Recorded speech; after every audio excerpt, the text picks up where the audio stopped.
Agriculture ലൈഫിന്റെ പുതിയവരുടെ എല്ലാവർക്കും സ്വാഗതം. എൻ്റെ പേര് അജിത്ത്. നമ്മളിത് തോട്ടത്തിലെ 6ാമത്തെ വളപ്രയോഗത്തിലോട്ട് കിടക്കുകയാണ്. കുറേ നാളെ നമ്മൾ വീഡിയോസുകൾ എടുത്തിട്ട് കുറേയേറെ പണിത്തിരക്കുകൾ, വളപ്രയോഗങ്ങൾ, പിന്നെ വേനലായതുകൊണ്ട് വെള്ളം കയറ്റുന്ന, അങ്ങനെ ഒത്തിരിയേറെ പണിത്തിരക്കുകളിലായതുകൊണ്ടാണ് ഇടയ്ക്ക് വീഡിയോസുകളൊന്നും വരാതിരുന്നത്. വളപ്രയോഗം മാത്രം വീഡിയോ എടുക്കാമെന്ന് വെച്ചിട്ടാണ് നമ്മൾ കാത്തിരുന്നത്. അന്നേരം ഇന്ന് നമ്മൾ ഇതിനകത്ത് ഈ തോട്ടത്തിലെ വളപ്രയോഗമാണ്, 6ാമത്തെ വളപ്രയോഗമാണ്, അതുപോലെ ലാസ്റ്റ് വളപ്രയോഗമാണ്. വേനലാണ്, അന്നേരം ഒത്തിരിയേറെ കാര്യങ്ങൾ നമ്മൾ ശ്രദ്ധിക്കണം. എങ്കിൽ മാത്രം നമ്മൾ ഈ ഒരു വളപ്രയോഗം കൃത്യതയാർന്ന രീതിയിൽ നമുക്ക് ചെയ്തു തീർക്കാൻ സാധിക്കുകയുള്ളൂ. അതുപോലെ വാഴയ്ക്ക് ചൂട് കയറാതെയുള്ള രീതിയിൽ വളപ്രയോഗം ചെയ്തെടുക്കാനായിട്ട് സാധിക്കുകയുള്ളൂ. അതായത് ഈ വേനലിനെ സംബന്ധപ്പെട്ട് കുറച്ച് കാര്യങ്ങൾ ആദ്യം അവതരിപ്പിക്കാം. രോഗങ്ങളൊന്നും ഇല്ല എങ്കിൽ ഇല മുറിക്കാതിരിക്കുക.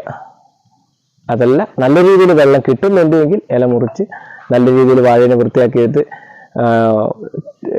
ചീച്ചിൽ വരുന്ന ഭാഗങ്ങളുണ്ടെങ്കിൽ, അല്ലെങ്കിൽ ഇല ഒടിഞ്ഞ് ചീച്ചിൽ വരുന്ന ഭാഗങ്ങളൊക്കെ ഉണ്ടെങ്കിൽ മുറിച്ച് കളഞ്ഞ് ഒഴിവാക്കാൻ നിൽക്കുക. ഈ ഒരു സമയത്ത് തണ്ടുവരപ്പിന്റെ ആക്രമണം വളരെയധികം കുറവായിരിക്കും. അതുകൊണ്ട് തണ്ടുവരപ്പിന്റെ മരുന്ന് നോക്കിയതിന് ശേഷം മാത്രം അടിച്ചാൽ മതി. എന്ന് വെച്ച് കഴിഞ്ഞാൽ നല്ല വേനലാണ്. പിന്നീടുള്ള കാര്യം എന്ന് വെച്ച് കഴിഞ്ഞാൽ വെള്ളത്തിൻ്റെയാണ്. ചില ആൾക്കാർക്ക് വെള്ളം കൊടുക്കാൻ സ്ഥിരമായിട്ട് വെള്ളം കൊടുക്കാൻ കാണും, ചില ആൾക്കാർക്ക് വെള്ളം കൊടുക്കാൻ തീരെ കാണുകയില്ല. എന്നാൽ കുറച്ച് വെള്ളം കൊടുക്കാൻ സാധിക്കും. അങ്ങനെ കുറച്ച് വെള്ളം കൊടുക്കുന്ന ആൾക്കാർ ശ്രദ്ധിക്കുന്നത് വെച്ച് കഴിഞ്ഞാൽ, സ്ഥിരമായിട്ട് വെള്ളം കൊടുക്കാനില്ല എങ്കിൽ മഴ ചെയ്തതിന് ശേഷം മാത്രം കൊടുക്കുക.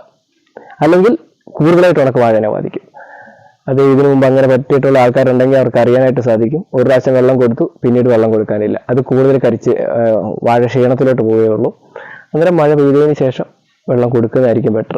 രണ്ടാമത്തേന്ന് വെച്ച് കഴിഞ്ഞാൽ, സ്ഥിരമായിട്ട് വെള്ളം കൊടുക്കുകയാണെങ്കിൽ നമ്മളൊക്കെ എന്ന് വെച്ച് കഴിഞ്ഞാൽ സ്ഥിരമായിട്ട് വെള്ളം കൊടുക്കുന്നത്. ഇപ്പോൾ ചാലുകളെല്ലാം ഫുള്ളായിട്ട് വെള്ളം കയറ്റിയിട്ടിരിക്കുകയാണ്.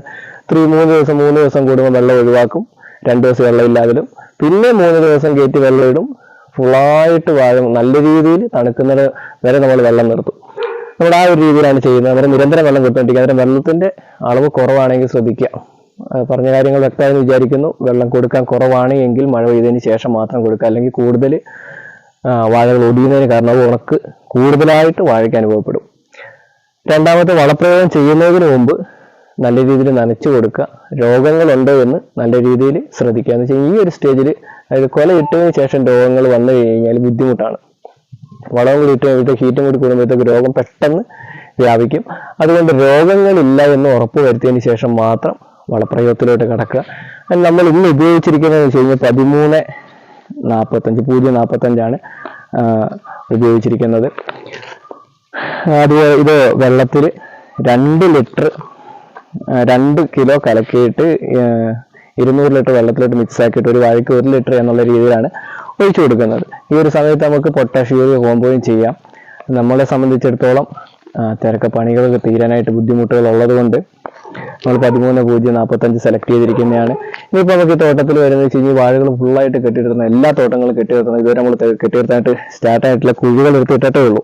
എല്ലാ തോട്ടത്തിൽ നമ്മൾ കുഴികൾ കമുക് കുഴിച്ചിട്ടിട്ട് കെട്ടാനായിട്ട് കുഴികൾ എടുത്തിട്ടേ ഉള്ളൂ. തോട്ടം കൃത്യമായിട്ടുള്ള രീതിയിൽ വൃത്തിയാക്കിയിട്ട് പോലും ഇല്ല. അതായത് നമുക്ക് ഈ പണികളെല്ലാം കൂടി പെട്ടെന്ന് തീരണം. അന്നേരം നമ്മൾ ഈ വളപ്രയോഗങ്ങൾ ഇട്ടുകൊടുക്കാതെ, അല്ലെങ്കിൽ ഇട്ടുകൊടുത്തു കഴിഞ്ഞാൽ മൂടേണ്ട ഒരു ആവശ്യം വരും. അന്നേരം അതൊക്കെ ഒഴിവാക്കിയിട്ട് നമ്മളൊരു ഡ്രിഞ്ചിങ് രീതിയാണ് ഉപയോഗിച്ചിരിക്കുന്നത് ഇപ്രാവശ്യം. സമയബന്ധിതമായിട്ടാണ് 6ാം വളപ്രയോഗം. നിങ്ങൾക്ക് യൂറിയ പൊട്ടാഷ് കോമ്പോ 2:1 എന്നുള്ള രീതിയിലും ചെയ്യാം. അതല്ല, നിങ്ങൾക്ക് ഇതുപോലെ ഏതെങ്കിലുമൊക്കെ സാഹചര്യങ്ങൾ ഉണ്ടെങ്കിൽ 13,045 വെള്ളത്തിൽ കലക്കി 1 ലിറ്റർ നമുക്ക് ഒരു ദിവസം കൊണ്ട് തന്നെ ഈ ഒരു ഫ്ലോട്ട് ഫുള്ളായിട്ട് നമുക്ക് ഒഴിച്ചു തീർക്കാനായിട്ട് സാധിക്കും. അതുകൊണ്ടാണ് നമ്മൾ ഈ ഒരു വളപ്രയോഗം സ്വീകരിച്ചിരിക്കുന്നത്. ഇതിനുശേഷം നമ്മളിപ്പോൾ ഈ വാഴകൾ ഫുള്ളായിട്ട് കെട്ടി നിർത്താനായിട്ട് പോവുകയാണ്. അതിൽ കെട്ടി നിർത്തുന്ന വീഡിയോസ് നമുക്ക് ഒറ്റയടിക്ക് എടുത്ത് തീർക്കാനായിട്ട് സാധിക്കില്ല. അതുകൊണ്ട് നമ്മൾ കെട്ടി നിർത്തിയതിന് ശേഷം വാഴ എങ്ങനെയാണ് നമ്മൾ കെട്ടി നിർത്തുക എന്നുള്ളതെന്ന് വെച്ച് കഴിഞ്ഞാൽ, വേനൽവാഴ പ്രതീക്ഷിക്കുന്ന വേനൽമഴ ഉണ്ടാക്കി കഴിഞ്ഞാൽ നല്ല രീതിയിൽ കാറ്റും ഉണ്ടാകും. അന്നേരം അതിനെ പ്രതിഫലിക്കാനായിട്ടാണ് നമ്മൾ വാഴകൾ കെട്ടി നിർത്തുന്ന വീഡിയോ കെട്ടി നിർത്തിയതിന് ശേഷം മാത്രം, അതായത് കെട്ട് ഫുള്ളായിട്ട് കഴിഞ്ഞതിന് ശേഷം മാത്രമേ നമ്മൾ ചാനലിൽ വരികയുള്ളൂ. അന്നേരം അത് കൂടുതലായിട്ട് മനസ്സിലാക്കാനായിട്ട് സാധിക്കുകയുള്ളൂ. ഇനിയിപ്പോൾ ലാസ്റ്റത്തെ ഒരു വളപ്രയോഗം വെച്ച് കഴിഞ്ഞാൽ, നമുക്ക് വേണമെങ്കിൽ ഒരു 20-25 ദിവസം കഴിഞ്ഞിട്ട് വേണമെങ്കിൽ ഒരു 150 ഗ്രാം യൂറിയയും കൂടി ഇട്ട് കൊടുക്കാം. അതും വെള്ളം നല്ലതുപോലെ ഉണ്ടെങ്കിൽ, നല്ല സ്ട്രെങ്തിൽ നമുക്ക് ഉണ്ടെങ്കിൽ, വെള്ളത്തിൻ്റെ അളവ് നല്ല സ്ട്രെങ്തിൽ ഉണ്ടെങ്കിൽ മാത്രം മതി. അല്ലെങ്കിൽ ഈ ഒരു 6ാമത്തെ വളപ്രയോഗത്തോടെ നമുക്ക് സ്റ്റോപ്പ് ആക്കാം. അതിനുശേഷം നമുക്ക് കൊലകൾ വിളയാനായിട്ട് കാത്തിരിക്കാം. എന്നിട്ട് നമുക്ക് വിളവെടുപ്പിലോട്ട് കടക്കുകയും ചെയ്യാം. ഇത്തരം കാര്യങ്ങൾ ശ്രദ്ധിക്കുക. നല്ല വേനലാണ്. വെള്ളമുള്ള ആൾക്കാർ നല്ല രീതിയിൽ കൊടുക്കുക, വെള്ളം വളരെ കുറവുള്ള ആൾക്കാർ മഴ കഴിഞ്ഞതിന് ശേഷം കൊടുക്കുന്നതായിരിക്കും പെട്ടെന്നാണ് എൻ്റെ അഭിപ്രായം. ഇതിനു മുമ്പ് അങ്ങനത്തെ സാഹചര്യത്തിൽ പെട്ടിട്ടുള്ള ആൾക്കാർക്കറിയാം, വെള്ളം ഒരു ടൈം കൊടുത്തു പിന്നെ വെള്ളം കൊടുക്കാനില്ല, അത് കൂടുതൽ കരിച്ചിലോട്ട് പോകത്തേ ഉള്ളൂ, വാഴയുടെ ആരോഗ്യത്തെയും ബാധിക്കും. നമ്മുടെ 90% കൊലകളും ഇട്ട് കഴിഞ്ഞു, ഒരു 10% കൊലകൾ കൂമ്പെടുത്ത് നിൽക്കുകയാണ്, അത് ഉടനെ തന്നെ വിരിയും. ഇനി നമുക്ക് ഈ കൊലനെ കുറിച്ച് എത്രത്തോളം തൂക്കം വരുന്നുണ്ട്, എത്രത്തോളം പടലകൾ വരുന്നുണ്ട്, 4 തൊട്ട് 6 വരെയാണ് പടലകളുള്ളത്. ഇനി തൂക്കത്തെ കുറിച്ചുള്ളൊരു സംഭവം മാത്രമേ നമുക്കിനി ചെയ്യാനായിട്ടുള്ളൂ. അതായത് തൂക്കം അറിയണമെങ്കിൽ ഏകദേശം നമുക്കിനി 1.5 മാസം, 1 മാസം അടുത്ത് കഴിയണം. നല്ല രീതിയിൽ കൊല വെട്ടി കഴിഞ്ഞ് കഴിഞ്ഞാൽ മാത്രം നമുക്ക് ആവറേജ് വെയിറ്റ് നമുക്ക് നിങ്ങളിലോട്ട് കാണിക്കാനായിട്ട് സാധിക്കും. എന്നിട്ട് ഈ ഒരു വെറൈറ്റി ഇനത്തെക്കുറിച്ച് നിങ്ങൾക്ക് കൂടുതലായിട്ട് വ്യക്തമാവുകയും ചെയ്യും. അന്നേരം ഇന്നത്തെ വീഡിയോ നിങ്ങൾക്ക് ഉപകാരപ്രദമാകുമെന്ന് വിചാരിക്കുന്നു.